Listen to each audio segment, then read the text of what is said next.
I just pushed up to GitHub a new example application for bleve called bleve Explorer. Bleve Explorer provides a web interface to interact with the bleve library. Let's take a look at how it works. Right now we don't have any indexes, so the main screen is showing a list of indexes that's empty. If we go ahead and press the new index button, we'll go ahead and create a new index. I'm going to call this one default. And if I had a custom mapping, I could type in or paste in a JSON serialized version of that. I'm just going to leave it at the default for now. Once we've created it, we see on the summary screen it doesn't contain any documents yet, so we see a 0 here. If we click to the mapping tab, we can review the mapping. Again, we accepted all the default, so there's nothing too surprising here.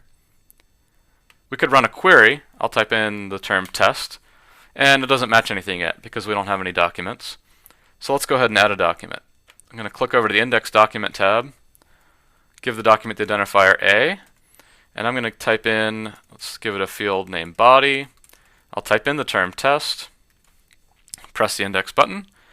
That tells us it's now indexed a document called A. If we jump back to the Summary tab, we see the document count is now 1. And if we go to the Query tab and type in test again, now we see it matches a document. The identifier was A. It had a field called body, and that's where we match the term test.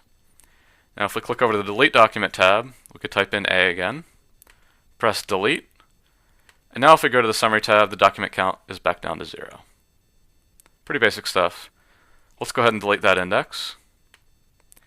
I'm going to create another index and do something more interesting. So let's call it beer search. What I'm going to do, I'm going to accept the default mapping here again. In the background, I'm going to start a process which loads the beer search dataset through the JSON REST API. So let's kick off that process. Now another really cool feature we have is the monitoring capability. So I'm going to click over to the monitoring tab. The monitoring section is split up into two sections. At the top we have a memory section. So this is keeping track of the amount of memory that's been allocated by the process. We also track the garbage collection time, which as you can see now that we're indexing, that's running pretty regularly. Then down below we have a section called index stats. There's one of these sections for each index. We have one right now called beer search. And this section here is drawing the number of updates. So we can see right now we're pulling in between 50 to 60 updates a second. We're not doing any deletes, so that section's empty.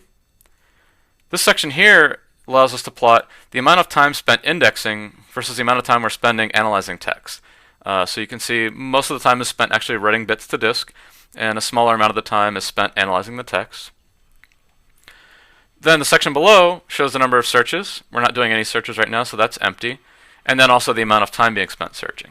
This is really useful when we start running searches at the same time as indexing, and we can now understand the relationships between the read and write operations interacting.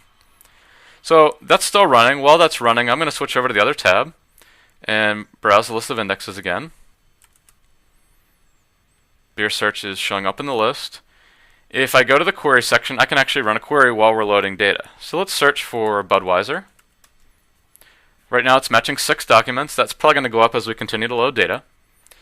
And this already gives you a sense of how easy this is to get started with bleve. If you have some JSON documents, you want to experiment with the features, just by using curl to load the documents and this web interface, we're able to run searches very easily. The default mapping is storing the fields as well as indexing them. That's why our search results are able to show us all the fields from the JSON as well. The fields that match the search term are showing the highlighted terms here. So Budweiser is showing up here twice. And if we scroll through, all the results seem to make sense. Now, if we jump back to the monitoring tab, we see that search we ran now is showing up on the list. And again, the amount of time being spent is showing up on the chart as well.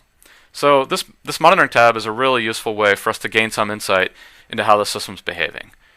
Now, there's a lot of things we still have to do. Right now, this is not doing any batch processing, and there's obviously a lot of performance things that we need to start taking a look at. But this tool is just one of the many ways that we start gaining some insight into what the system's doing while it's operating. The bleve Explorer project is up on GitHub in the bleve search organization. Please check it out and let us know what you think.